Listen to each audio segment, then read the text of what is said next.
और जब प्रार्थना करो तो स्थानीय रूपों का ध्यान करो। जैसे जैसे चढ़ाई की प्रार्थना हो वैसे वैसे उसका ध्यान उसके रूप का करते चलो। जब ध्यान रूप का करो तो उसमें नाम लेने की जरूरत नहीं है, स्थान स्थान का रूप करो। तो यहाँ जब आप अंधेरे में बैठे हुए हो, आंखें आपकी बंद हो जाए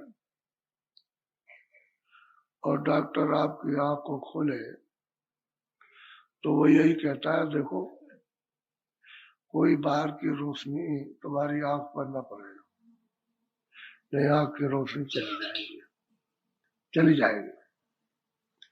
यानी आंख रोशनी को बर्दाश्त नहीं कर सकती है, तो आंख का जो पर्दा है वो खराब हो जाएगा। इसलिए पट्टी बंधवाता है, फिर हरी पट्टी लगाता है, चश्मा लगवा देता है। तो आप धीरे धीरे करके फिर वो छाया वाली रोशनी देखती हो, भाई छाया है, आंख खोल के देखे। धीरे धीरे धीरे धीरे फिर वो बाहर की सुबह सुबह की शाम की रोशनी, तो धीरे धीरे बर्दाश्त करते हो। ठीक यही हाल आपका अंदर का है। जब भी आप ध्यान पर बैठोगे और दृष्टि को एकाग्र करोगे और आपको तिल मिल जाएगा, जो तिल बताया जाता है कि इस पर दृष्टि जमा के रखो, और दृष्टि जम गई, मन बुद्धि चित्त ने साथ दे दिया, तो फिर आप उसमें देखते हो कहीं से रोशनी आ रही है, जुगनू की तरह से, कभी ऊपर से, कभी दाएं से, कभी बाएं, कभी नीचे से। तो आप उस समय क्या कर बैठते हो कि वो रोशनी आई, चलो उधरी आंख कर ले, तो निशाना छूट जाता है और रोशनी गायब हो गई। आप ध्यान के वक्त में ये अक्सर देखते हो कि रोशनी गायब हो गई, पर जमाने में आपको देर लगती है। फिर जब उस निशाने पर दृष्टि जमेगी तभी, फिर मान लो कि मन ने यानी साथ दिया और दृष्टि जम गई, तो ऊपर से रोशनी आएगी, तो आप कैसे करोगे ऊपर की तरफ, तो गायब हो जाएगी, तो निशाना छूट गया। आपको उस समय पर ये काम करना है कि रोशनी आए, आने दो, निशाना मत सामने का छोड़ो। यही खास विशेष साधक की सफलता है। और जैसे उसने सामने का निशाना छोड़ दिया और आंख इधर उधर की, अंदर की आंख, तो बस वो निशाना भी गया, वो भी गया, तो कुछ नहीं दिखाई देता। सामने कहोगे तो वो जो रोशनी दिखाई दी ऊपर नीचे दाएं बाएं से, वो सब सामने आ जाएगी। अपने आंख को जमा के रखोगे, सामने आएगी। रोशनी इसलिए आती है कि आंख बर्दाश्त करे प्रकाश को, एकाएक भक्त से, और मतलब यह आंख खुल जाए तो बर्दाश्त नहीं करते, उसको बहुत भय लग जाएगा, डर लगेगा, और फिर उसकी इच्छा खत्म हो जाएगी, तो एकदम चकाचौंध हो जाएगा। वो दृष्टि तो बंद हो ही जाएगी, लेकिन चकाचौंध हो जाएगा। जैसे किसी बिजली ने जब करंट मार दिया तो आदमी एकदम से बदहोश हो जाता है। इसी तरह से वो लाइट है, ऐसे ही शब्द है। तो धीरे धीरे धीरे धीरे उस शब्द को भी बर्दाश्त करो, लाइट को भी बर्दाश्त करो। अच्छा, अपने अपने स्थान में जहाँ जहाँ जो स्थान है वहीं की वो लाइट को आपको बर्दाश्त करना, तभी उसको आप देख सकोगे। ऐसे ही जब तिल के ऊपर जब सूरज चलेगी तो स्वर्ग लोक की लाइट उसको आपको ऐसे नहीं एकदम से सामने आ गई, जब बर्दाश्त कर लोगे तब उसको भी बर्दाश्त करना है। जब बर्दाश्त करोगे तो वहां की चीजें तब दिखाई देंगी। जब तक बर्दाश्त नहीं करते हो तब तक, क्यों, बहुत सूक्ष्म है, इन आंखों के परे की चीज है। और दृष्टि जब सूक्ष्म खुलेगी और उसको सहन कर लेगी, तब फिर स्थिरता में फिर, जैसे धुआं होता है तो धुआं में कुछ नहीं दिखाई देता कि सामने कुछ है कि नहीं, धुआं तो दिखाई देगा और नहीं कुछ दिखाई देता। कोहरा पड़ता है, आपकी आंखों के सामने सब जगह छाया हुआ है और अब कुछ नहीं दिखाई दे रहा। कोई चीज भी देखिए आप, कोई बड़ी चीज देखो, छोटी देखो, कुछ नहीं दिखाई देता। लेकिन बात ये जब स्थिर हो जाएगा तो फिर दिखाई देगा। ऐसे नहीं, कोहरे में भी जब आप गौर से देखो तो कोई खड़ा है, उसको धीरे धीरे करके उसको, तो इसी तरह से अंदर में पर्दा रहता है। तो पर्दा जब मतलब ये उसका साफ होगा, उस कोयले की तरह से, धुआं की तरह से, तो आंख में रिश्ते हो जाए, तो प्रकाश को बर्दाश्त, तब वो स्वर्ग लोक की रचना को सुरत अंतर घाट पे बैठ करके ऊपर में जो दोनों आंखों के मध्य में घाट है उसमें बैठ के वो फिर देखती वहां से, जब नहीं तो फिर नहीं जा सकती। ऐसे बहुत से लोग हैं, कभी कभी रोशनी आती है, कभी कोई चीज दिखाई दी, कोई भी दिखाई दी, कभी मतलब रोशनी में कोई पहाड़ दिखाई दिया, कोई सड़क दिखाई दी, कोई तालाब दिखाई दिया, कोई वन दिखाई दिया, कोई मकान, कोई आदमी उसने देखा, तो मतलब पहले तो आदमी उसमें देखेगा जैसे सब खड़े, सब तरह के आदमी है, बस खड़े हैं, सूरत मूरत उनकी मालूम होगी कि आदमी खड़े, न बोलता है और ना खिलाता है, न कुछ जाता है, न कुछ नहीं करता, ऐसे दिखाई देंगे। लेकिन जब पर्दा साफ हो जाएगा तब पर मतलब मालूम होगा कि आदमी चलता फिरता है, आदमी चलता फिरता है, तो आदमी तो नहीं वहां, ये शकल तो नहीं है जो आपकी स्टूल है, लेकिन वो लिंग शकल है। तो लिंग दृष्टि जब खुलेगी तभी उसको देख सकती है, अगर लिंग दृष्टि नहीं खुलती है तो वहां नहीं देख सकती है। जैसे स्थूल दृष्टि खुलेगी तो बाहर की चीजें देख सकते हो, नहीं खुलेगी नहीं देख सकते हो। ऐसे ही स्वर्ग लोग, तो हर एक मुकाम पर उसने मालिक ने पहले जब रचना की है तो उसने अवतार रखा कि पहले इस पर दृष्टि को रोक करके इस चीज को बर्दाश्त कर लो, सहन कर लो, सहन करो उसको, सब जगह पर उसने रखा।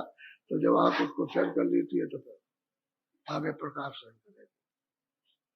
अच्छा, वो प्रकाश उससे ये ज्यादा, इसलिए उसको सहन कर लीजिए, तो उसको इसको देख करके, इसको ठहर करके मगर और मस्त, और उसको ताकत आने लगती है, तो जब हो जाती है प्रकाश देखती है तो तब वो जलती है, तब वो स्वर्गलोक को भी देखेगी, वैकुंठ को लोगों को देखेगी, जहां जहां जो लोग है उसको देखने में उसके आएंगे, और मान लो आंख बंद रहे तो क्या देखेंगे। ऐसे ही जब सूक्ष्म लोग छोड़ेगी लिंग लोग, तो सूक्ष्म में जाएगी वहां दरवाजे पर, जब वो प्रकाश से जहाँ उसको जब देखेगी और सहन करेगी तो आगे चलेगी। अपने अपने लोग का अलग अलग प्रकाश है, अलग अलग शब्द है, उसको बर्दाश्त करना ही है उसको। अब ये सब भेद मतलब ये है कि महापुरुषों को मालूम रहता है, तो साधकों को बताते जाते, अति प्रेम होता है, अति विरह होती है, समझ गए, तो फिर साधक के लिए सुलभ होता जाता है। और बात विरह ज्यादा नहीं है, प्रेम नहीं है, तो फिर उसके लिए मतलब ये मन बुद्धि चित्त यहीं से साथ नहीं देते, तो आगे उसको साथ क्या देंगे। तो जब ये साथ नहीं देंगे तो शील क्षमा संतोष विरह विवेक का बाहर नहीं आएगा। तो काम क्रोध लोग मोह इसको दबाए रहते, तो दबा रहता है, तो सूरत पर्दे से जब निकल नहीं पाएगी तो कुछ बर्दाश्त नहीं कर सकती है। ऐसे ही सब जगह हर एक जगह ऊपर जाए तो सूचम लोग में जहाँ वही है, और जब कारण लोग में पूछे तो वहां भी यही है, उसके जब पूरा पूछे तब भी यही है, और जब कोई पर्दा नहीं है तब भी मतलब ये ऊपर में प्रकाश और शब्द बहुत ज्यादा, तो उसको बर्दाश्त करना पड़ेगा, वैसे नहीं होगा। जब सूरत निकल जाएगी 3 लोग के परे, तब भी तो उसको यही करना कि अगर मानसरोवर में स्नान नहीं करेगी तो फिर वो सुन की रचना और वहां के पुरुष का दर्शन नहीं कर पाएगी, क्योंकि प्रकाश ही नहीं बर्दाश्त कर सकती, तो वो नहीं चाहिए। जब तक वहां का रूप नहीं निकल जाएगा वहां स्नान करने पर, तब तक मतलब नहीं हो सकता। सब जगह ऐसा ही है, नीचे से लेकर के ऊपर तक प्रकाश को तो बर्दाश्त, शब्द को तो करना ही है, और बहुत शब्द है, बहुत प्रकाश है। अब उसका यानी क्या यहाँ पे हमारा सूरज चांद सितारों का क्या दिया जाए, ये तो खाली मतलब ये इशारों में कहने में कोई प्रार्थना कोई आ जाती है, लेकिन ये तो कुछ नहीं, ये तो मतलब ये अरब खरब और नील और शंख तो कुछ नहीं उसके सामने इतना। अब इन्हीं सुरतों के लिए जो मनुष्य शरीर में बैठी, अब यही यहाँ से चल करके वहां पहुंचती। अच्छा, इन्होंने ही तो वर्णन किया, जब शरीर आपका नहीं था तो यह कौन वर्णन करता, शरीर आपको मिला, सूरत इसमें आई, उसने ये पूरा भेद वर्णन किया, और ऐसे ही सूरत चढ़ के जाएगी। तो कलयुग में ये रास्ता सुलभ कर दिया संतों ने, ये रास्ता बहुत सुलभ किया, संतों ही ने किया सुलभ, और कोई नहीं कर सकता। योगी हो गए सो नहीं कर सकते, रास्ते और ऋषि मुनि नहीं, तपस्वी नहीं कर सकते। अरे ज्ञानी ध्यानी ने तो बहुत ध्यान लगाया, जंगलों में रह करके हजारों हजारों वर्ष तक जहाँ लगे रहते, कुछ नहीं कर पाए। ये तो संतों ने रास्ता जो है जीवों के लिए कलयुग में सुलभ कर दिया। इस रास्ते से इसमें कोई आडम्बर नहीं, आपको तो अंदर चलना, हर मतलब कोई चीज नहीं पकड़ना, सीधा सबको छोड़ करके एक तरफा ध्यान करना, एक तरफ। इसलिए कहते हैं कि भाई थोड़ा बहुत ध्यान और भजन के वक्त में एक तरफा कर लो, उधर से हटा लो मन को, बुद्धों को और चित्त को भी, और घाट पे बैठ के एक तरफा हो जाओ तो काम बन जाए। अब एक तरफा इसलिए नहीं हो पाते हो कि जैसे ही तुम बैठने के तैयार हुए कि चलो भाई सुमरन करेंगे, ध्यान करेंगे, भजन, तो एकदम से मन लगा गया, पहले ही से बैठे कि भगाओ तो उसकी पकड़ धकड़ करते नहीं हो। अच्छा चला गया तो चला गया, उसकी निगरानी रखो भाई, इस समय तो उसको यहाँ रहना चाहिए था, जैसे और काम में वहां रहता, उस काम को करता है। अगर मन न लगे तो आपकी तबीयत उचट जाएगी, तो कहोगे हमसे ये नहीं हो सकता, वहां भी उचाट हो जाता। इसलिए तो जब तक वो लगा रहेगा तब तक वो काम रहेगा, उचाट उचाट नहीं करेगा। ऐसे इसी तरह से उचाट होगा तो उधर लग जाएगा, ध्यान भजन में उचाट नहीं होगा तो उसमें लगा रहेगा, तो भाग जाता है। इसीलिए कहा महापुरुषों ने कि उसकी निगरानी मरक परक उस वक्त में रखो जब ध्यान भजन का समय, जब आप बैठो तब रखो। इसको थोड़ा साथ रखोगे तो अंदर घाट के पर्दे भी साफ हो जाएंगे और द्वार निशान भी मिल जाएगा उसके खुलने का। तो फिर मतलब ये चीजें सब आपको धीरे से, ये नहीं कि आपको कहते हो कि हमको बहुत वैसा लगता है,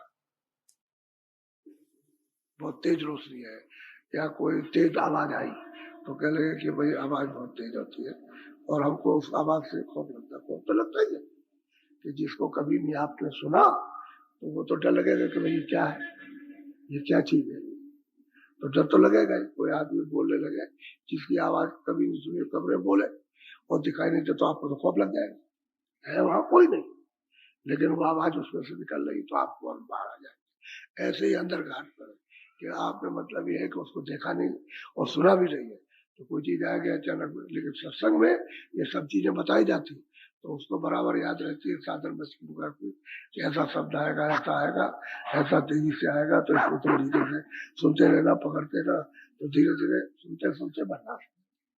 निखार शब्द का यानी आवाज शब्द की पहचानने में जब आएगी, जब धीरे धीरे बर्दाश्त कर लोगे और फिर लय होने लगे। पहले सब आवाज ही कोई बाजे बज रहे, भात भात के अलग अलग बाजे हैं सबके, तो सबके बाजे उनके मुख से निकल रहे, जो भी बाजा बज रहा, जो भी वहां पर रचना में बाजा बजता उनके मुख से निकलता है, वो मतलब है वो आवाज वहां हो रही है। और एक समान आवाज है जो सबका पालन पोषण करती है, वो अलग है, वो आवाज अलग है, लेकिन जो बाजे बजते हैं उसके स्थानीय आवाज, तो उसको मतलब ये है कि तो बाजों के रूप में। वैसे अगर है जब लय हो जाए उसमें खिंच जाए तो बाजा नहीं, बाजा है ही नहीं। फिर कहते हैं कि भाई वो बाजे की जगह बाड़ी हो गई, बाड़ी हो गई, उसी को देव बाड़ी कर।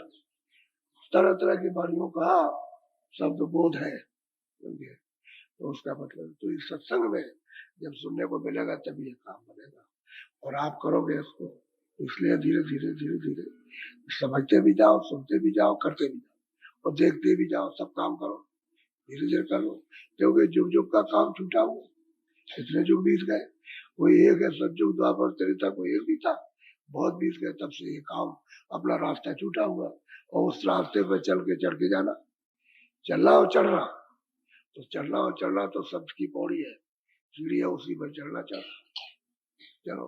अब शब्द का आधार है उसका, भाई यहाँ से चढ़ोगे यहाँ तक आधार है, तो उसको छोड़ दो दूसरा शब्द मिल जाएगा, भाई दूसरी सीढ़ी मिलेगी चढ़ने की, उसको पकड़ के चढ़ो।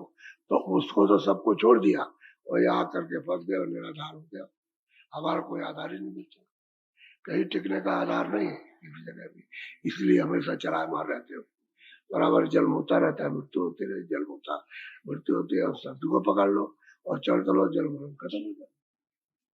जन्मा मरना, जब जन्मा मरना किसी भी योनि में होगा तो दुख और सुख संसारी जितने भी बाहर के सब छूट जाए, खत्म हो जाए, जब चढ़ जाओगे तब, और नहीं तो दुख सुख होता रहेगा, जन्म मरण की पीड़ा अलग और जहां भी जन्म लोगे जिस योनि में वो पीड़ा अलग, वो दुख अलग। यही नहीं कि गर्भा दान का ही मौत के वक्त में सूरत को खींचने की तकलीफ में, जो उसके रहने की भी तो तकलीफ है, भूख की, प्यास की, इसकी उसकी, मार की, पीट की, ये सब तकलीफ उसको, तमाम सर्दी गर्मी या तमाम बीमारी रोग उसकी यात्रा उसको अलग मिलेगी। इसलिए ये संतों ने बड़ा सुलभ किया, आसान किया कि साधक इसको सब कर सकते। अब न जानने के कारण न करो वो तो बात अलग है, न रास्ता मिले तो तुम्हें करना ही नहीं, रास्ता मिल जाए तो करना चाहिए।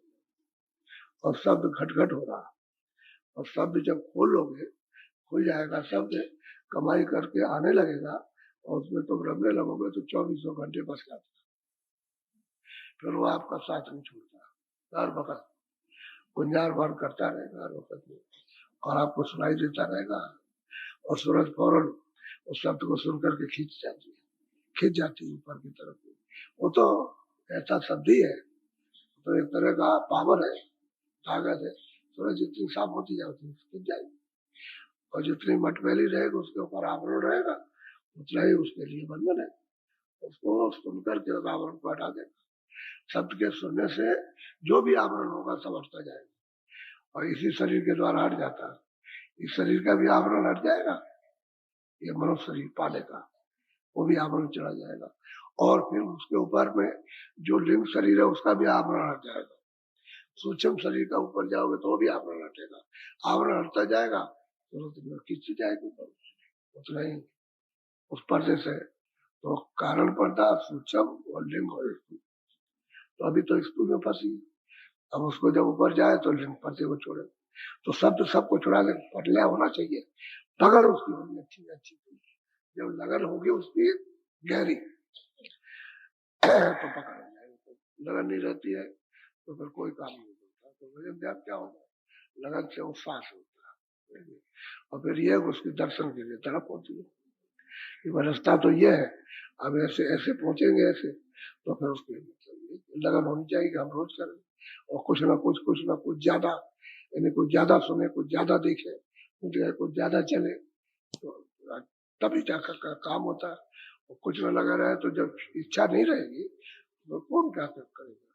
बच्चा जब इच्छा होती है पढ़ने की तो फिर पढ़ने लगता है, इच्छा नहीं होती तो हम नहीं पढ़ते, हम नहीं पढ़ेंगे तो बहुत से लोग अनपढ़ रह जाते हैं। और कुछ उनकी इच्छा बन जाती है और मास्टर उस्ताद हुआ तो बना लेता है, तो ऐसे ही है बात, इच्छा जग जाती है तो फिर कर लेते हैं, नहीं जग जाती होते रहते। तो ये है असल में, तो आप लोग लगे रहो, अगर भजन में काम ऐसे बन जाएगा। अच्छा बोलो जय गुरुदेव।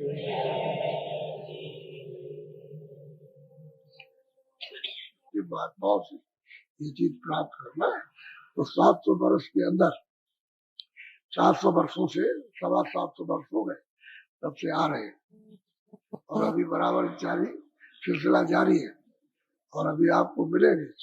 अब यह है कि अब तो उसका मालिक बराबर मिलेगा, तो कोई बात ऐसी है नहीं, न होने की तो कोई बात नहीं। लेकिन ये कहाँ मिलेंगे, पूरब में, पश्चिम में, कहाँ जंगल में, नदी के किनारे, गृहस्थी में, कहाँ की जगह, वो तो खोजना पड़ेगा। वो तो भावनाओं से आपको खोज करना है। जब भावना से खोज करोगे तो फिर श्रद्धा रखे हुए तो कहीं ना कहीं मिल जाएगा। वो तो ऐसे मिलते हैं कि जैसे अचानक चले जा रहे हो तो प्यासा है तो कुआं मिल गया, आपने नहीं जाना कि यहाँ कुआं है, और वहाँ बाल्टी भी और डोर भी पड़ी है और लोटा भी पड़ा हुआ है, कह लगे बड़ी प्यास लगी, चलो अब तो पानी पी लिया जाए, ऐसे ही मिल जाते। कह रहे हम तो भटक रहे थे और हमको तो यही मिल गए। तो श्रद्धा होनी चाहिए, श्रद्धा रहेगी तो काम करती है, और श्रद्धा नहीं रहेगी तो कुछ, श्रद्धा ही का सब कुछ खेल है। बोलो जय